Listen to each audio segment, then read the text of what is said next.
Welcome back on capital news Delhi. चलिए देखते हैं दिल्ली की 25 फटाफट बड़ी खबरें। साथ ही डेली खबरों से अपडेट रहने के लिए चैनल को सब्सक्राइब करने के साथ वीडियो को लाइक करें।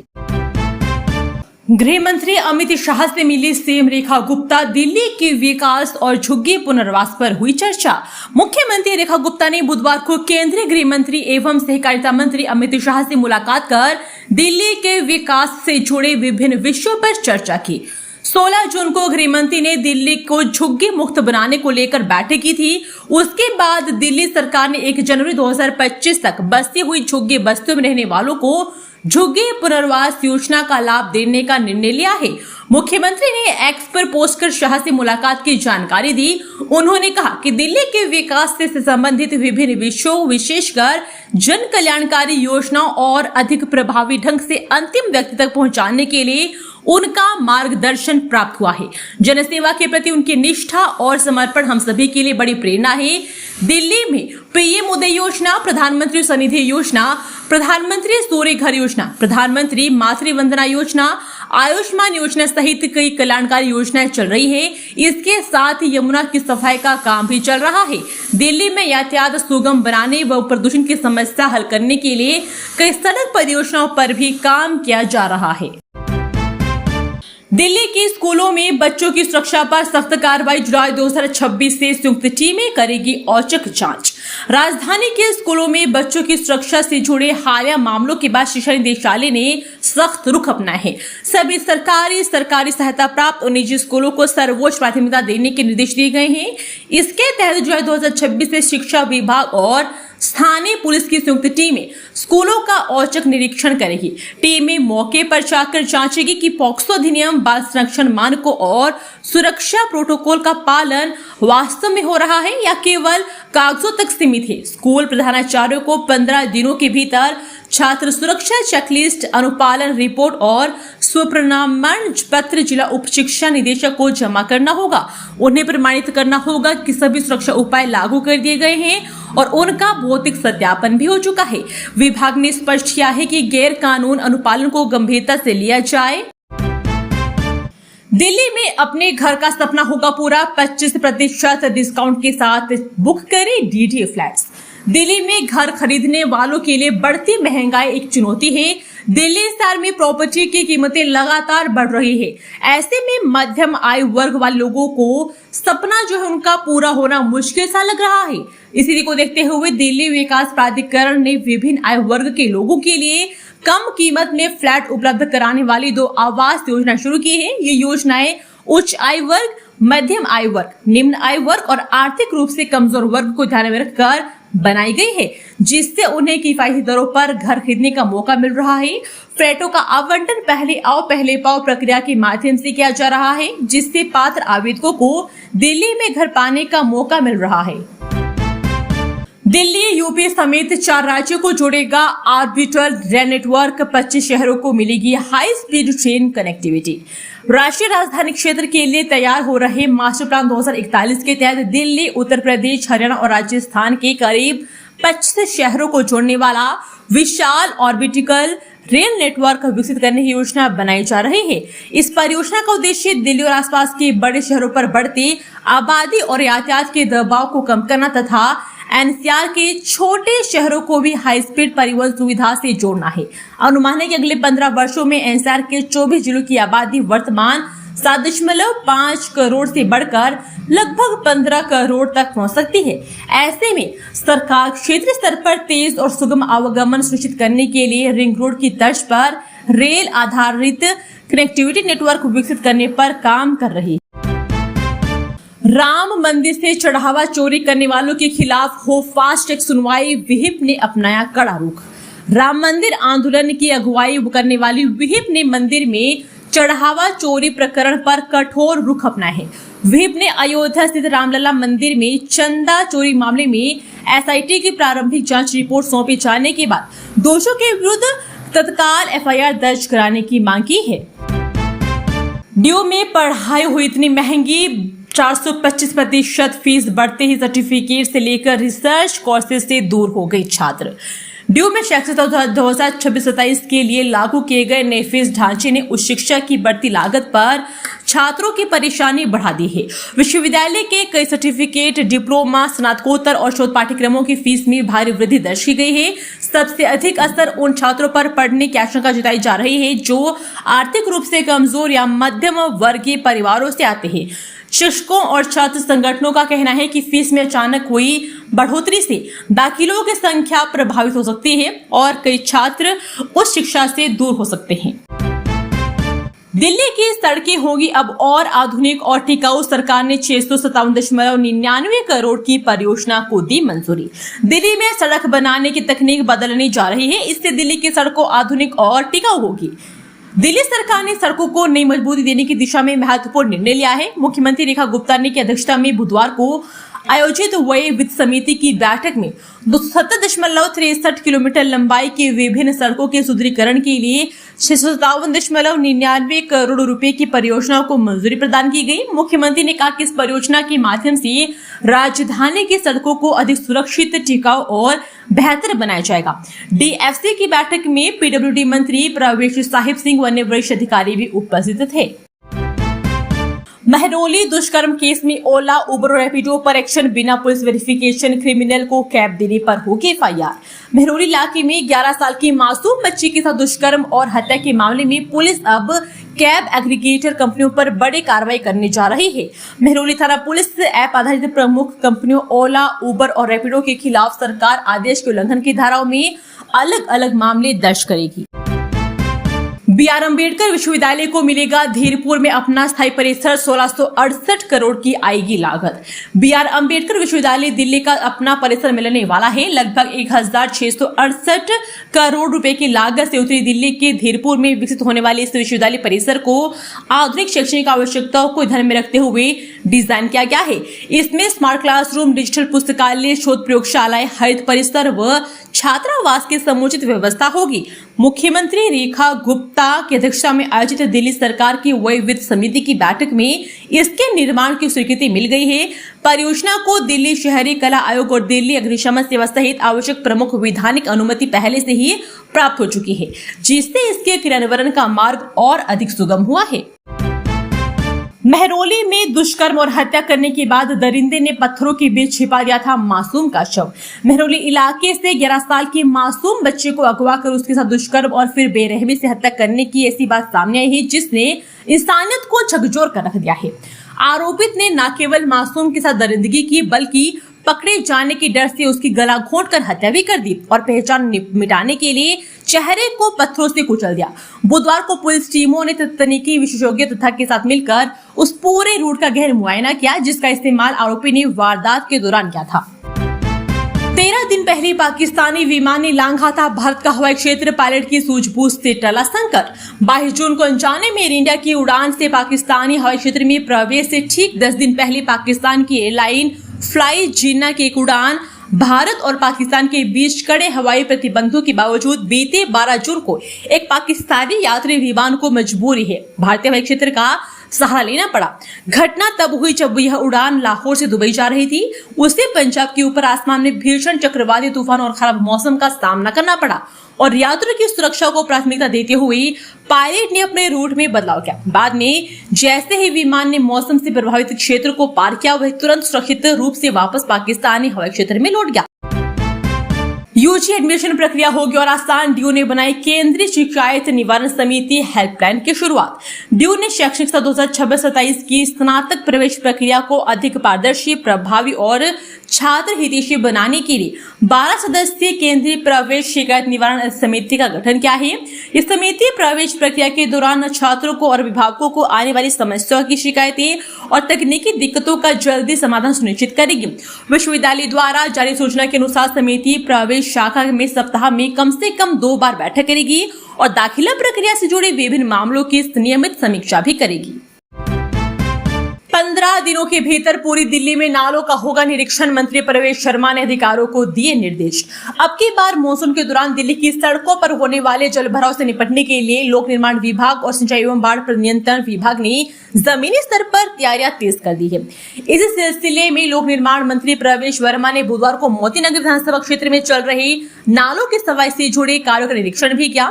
मंत्री के साथ क्षेत्रीय विधायक हरीश खुराना भी थे। मंत्री की मौजूदगी में अधिकारियों ने यह दावा किया कि मॉनसून आने से पहले ही नालों को साफ कर लिया जाएगा ताकि भारी वर्षा के दौरान पानी का निकास सुचारू रूप से हो सके।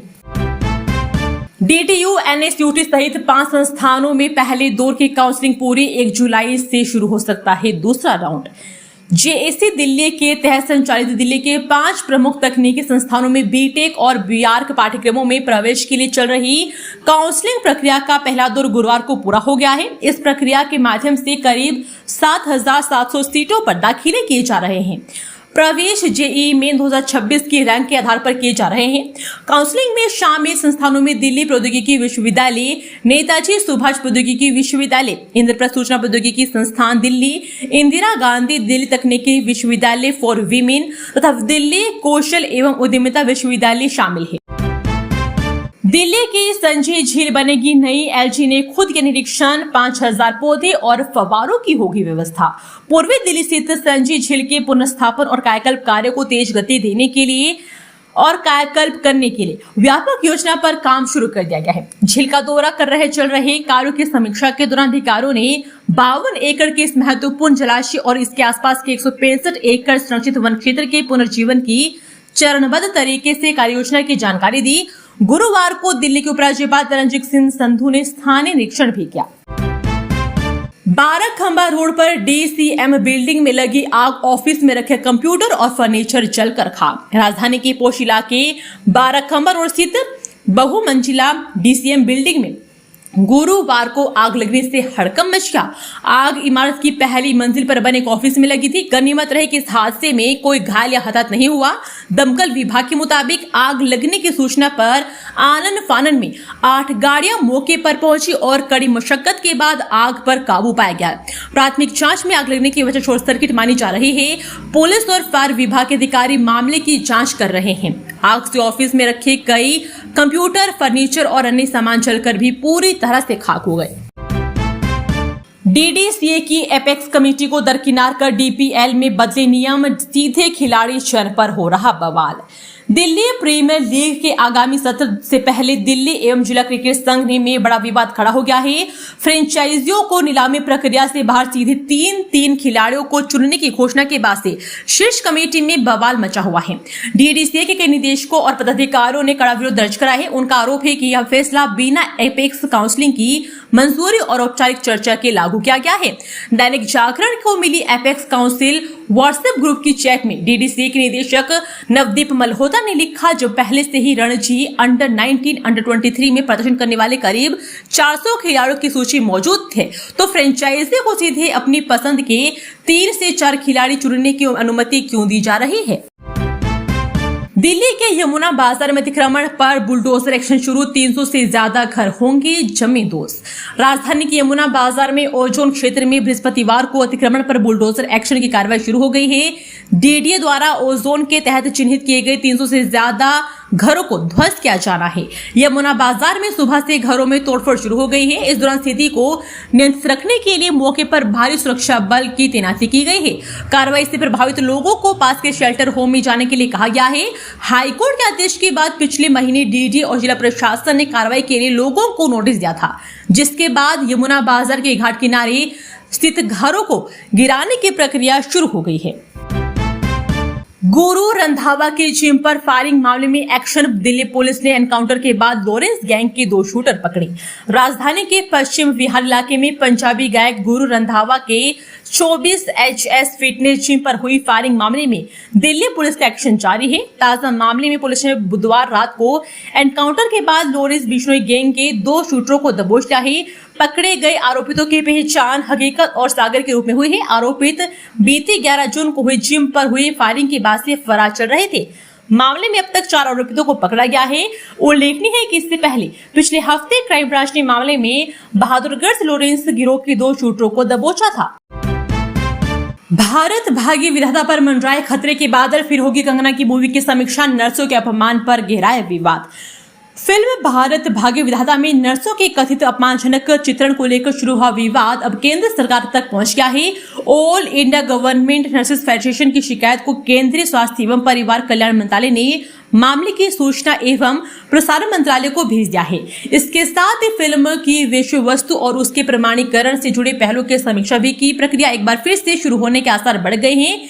AIGNF ने 4 जून को स्वास्थ्य मंत्रालय को भेजे अपनी शिकायती पत्र में आरोप लगाया है कि फिल्म के कुछ दृश्य और संवाद नर्सिंग पेशे की गरिमा को ठेस पहुंचाते हैं तथा समाज में नर्सों के प्रति नकारात्मक धारणा बनाने का काम करते हैं। बेसहारा पशु के हमले में घायल हुई मंडावली की पार्षद शशि चंदना, सड़क पर रोटी खिलाते समय हुआ हादसा। यमुना पार में सड़क पर घूम रहे बेसहारा पशुओं का खतरा लगातार बढ़ता जा रहा है। मंडावली वार्ड के निगम पार्षद शशि चंदना मंगलवार को ऐसे ही हादसे का शिकार हो गई। श्री राम चौक स्थित अपने पार्षद कार्यालय के बाहर एक बेसहारा पशु को रोटी खिलाने के दौरान उस पशु ने अचानक उन पर हमला कर दिया। हमले में पार्षद गंभीर रूप से घायल हो गई और उन्हें उपचार के लिए अस्पताल में भर्ती कराना पड़ा। जानकारी के अनुसार श्री राम अस्पताल चौक पर पार्षद शशि चंद्रा का कार्यालय है। मंगलवार की सुबह कार्यालय के बाहर सड़क पर घूम रहे एक बेसहारा पशु को रोटी खिला रही थी और टक्कर इतनी जोरदार थी कि वे करीब 3 से 4 फीट दूर सिर के बल जाकर सड़क पर गिर गई। हादसे में उनके पेट, पीठ और सर में गंभीर चोटें आई हैं। मलकागंज निरीक्षण में एमसीडी स्थायी समिति अध्यक्ष का सख्त रुख, अवैध दुकानों पर कार्रवाई के आदेश। एमसीडी स्थायी समिति की अध्यक्षा सत्या शर्मा ने बुधवार को सिविल लाइंस जोन के तहत मलकागंज का निरीक्षण किया। इस दौरान उन्होंने क्षेत्र में फैले अवैध अतिक्रमण और खुले में मांस मछली की बिक्री पर गहरा असंतोष बताते हुए अधिकारियों को तत्काल सख्त कार्रवाई के निर्देश दिए हैं। निरीक्षण के समय स्थानीय पार्षद ने क्षेत्र में बिना लाइसेंस के खुलेआम चिकन और मछली बेचे जाने का मुद्दा उठाया। इसमें संज्ञान लेते हुए स्थायी समिति अध्यक्षा ने उपायुक्त को निर्देश दिया कि वे पशु चिकित्सा, स्वास्थ्य और जन स्वास्थ्य विभाग की संयुक्त टीम बनाकर अवैध विक्रेताओं के खिलाफ बड़ा अभियान चलाए। दिल्ली में जलभराव 169 हॉटस्पॉट बनी चुनौती, मानसून से पहले पीडब्ल्यूडी ने जारी की एसओपी। दिल्ली में मानसून के दौरान लगातार बढ़ रही जलभराव की समस्या के बीच इस साल हॉटस्पॉट की संख्या ज्यादा नहीं बढ़ी है। इस साल मात्र 4 हॉटस्पॉट बढ़े हैं। इस साल द्वारा जारी किए गए फ्लड कंट्रोल ऑर्डर 2026 में जलभराव के हॉटस्पॉट की संख्या काफी 169 है, जबकि पिछले साल यह 165 थी। पीडब्ल्यूडी का कहना है कि हॉटस्पॉट का आंकड़ा यातायात पुलिस के सर्वे के अनुसार है। यह आंकड़ा विभाग का दावा है कि पिछले साल जिन स्थानों पर जलभराव हुआ था उसी हिसाब से आंकड़ा तैयार हुआ है, मगर ये जलभराव को चुनौती मानकर ही तैयार कर रहे हैं। सरकार के फ्लड कंट्रोल ऑर्डर 2026 के अनुसार 2022 में 172, 2023 में जलभराव वाले हॉटस्पॉट की संख्या 287 थी और इस साल भारी वर्षा हुई तो यमुना पार का पानी शहर में घुस गया था तथा रिंग रोड पर नाव चलाई गई थी। स्वास्थ्य विभाग में 650 करोड़ के घोटाले में ईडी की एंट्री, पीएमएलए के तहत डीजीएसएच में रिकॉर्ड किए तलब। दिल्ली सरकार के स्वास्थ्य विभाग में 650 करोड़ के दवा एवं उपकरण खरीद घोटाले की जांच में ईडी की एंट्री होने से हड़कंप मच गया है। दिल्ली सरकार सतर्कता निदेशालय और भ्रष्टाचार निरोधक शाखा पहले से ही मामले की जांच कर रही है। अब ईडी ने धन शोधन निवारण अधिनियम 2002 के तहत जांच शुरू करते हुए स्वास्थ्य सेवा महानिदेशक कार्यालय से विभिन्न टेंडरों और प्रोक्योरमेंट प्रक्रियाओं से जुड़े रिकॉर्ड और दस्तावेज तलब किए हैं। मामले में हाल ही में तत्कालीन महानिदेशक स्वास्थ्य सेवा एवं डॉक्टर वत्सला अग्रवाल और तत्कालीन उप नियंत्रक लेखा नीरज चोपड़ा के खिलाफ भ्रष्टाचार निवारण अधिनियम की धारा 117A के तहत एफआईआर दर्ज की गई थी। ईडी की एंट्री के बाद उनकी गिरफ्तारी की अटकलें तेज हो गई है। दिल्ली के छतरपुर में बेघर परिवारों के लिए नहीं है सुरक्षित ठिकाना, फुटपाथ पर जिंदगी गुजारने को मजबूर। मेहरौली गुरुग्राम रोड पर कुतुब मीनार मेट्रो स्टेशन से आगे बढ़ने पर जगह जगह बेघरों का जमावड़ा। रेड लाइट पर करतब दिखाते हुए चंद पैसों का प्रबंध करते बच्चे तो गुलदस्ते से लेकर खिलौने तक बेचते व्यसक। इनमें ज्यादातर राजस्थान से ताल्लुक रखने वाले घूमतू परिवार। आसपास कहीं कोई ऋण बसेरा नहीं, ऐसे में जहां छाव मिली वहीं डेरा डाल दिया।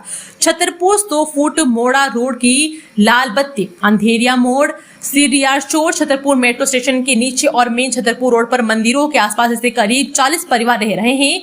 इनकी आजीविका ट्रैफिक पर निर्भर है। लाल बत्ती पर गाड़ियों का 1.5-2 मिनट रुकना इनके लिए 2 वक्त की रोटी के इंतजाम कर जाता है।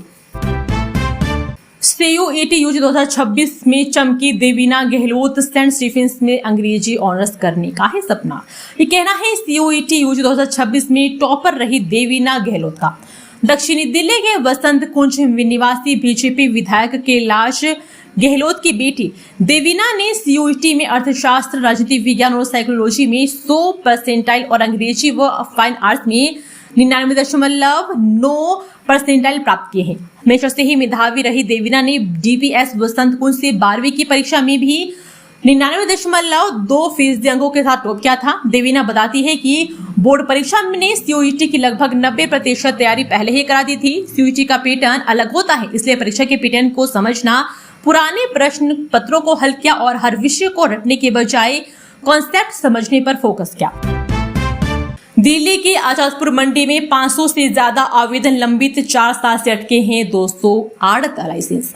आजादपुर फल व सब्जी मंडी में नए आड़त लाइसेंस बनवाने, नवीनीकरण, निस्तारीकरण, नाम परिवर्तन जैसे अहम कार्य लंबे समय से अटके हैं। व्यापारियों का कहना है कि पिछले 4 साल के दौरान आड़तियों के 500 से अधिक आवेदन लंबित पड़े हैं। इनमें लगभग 200 आवेदन आड़त लाइसेंस से संबंधित हैं। व्यापारियों के लाइसेंस व इससे संबंधित कार्य लटकने की एक वजह कृषि उपज विपणन समिति की लंबे समय से बैठक न होना बताया जा रहा है। समिति की अंतिम बैठक जुलाई 2020 में हुई थी। दिल्ली के 2.5 लाख से ज्यादा बेघरों के लिए नाकाफी इंतजाम, रेन बसेरों के लिए आकलन की मांग। राजधानी दिल्ली में खुले आसमान के नीचे रात गुजारने वाले बेघरों के लिए सरकारी इंतजाम नाकाफी साबित हो रहे हैं। दिल्ली शहरी आश्रय सुधार बोर्ड के रेन बसेरों में चारपाइयों की व्यवस्था होने के बाद अब अतिरिक्त जगह की भारी कमी हो गई है, जिसके चलते बड़ी संख्या में बेसहारा लोगों को वापस सड़क पर सोने के लिए मजबूर होना पड़ रहा है। इसके बावजूद डोसम अधिकारियों द्वारा पुराने और व्यवहारिक आंकड़ों के आधार पर स्थिति का आकलन किया जा रहा है। दिलशाद गार्डन के विकास के लिए 2.25 करोड़ रुपए मंजूर, लगेंगे बूम बैरियर और high mast lights. Dilshad Garden को आधुनिक, सुरक्षित और सुविधा संपन्न वार्ड बनाने की दिशा में एक बड़ा कदम उठाया गया है।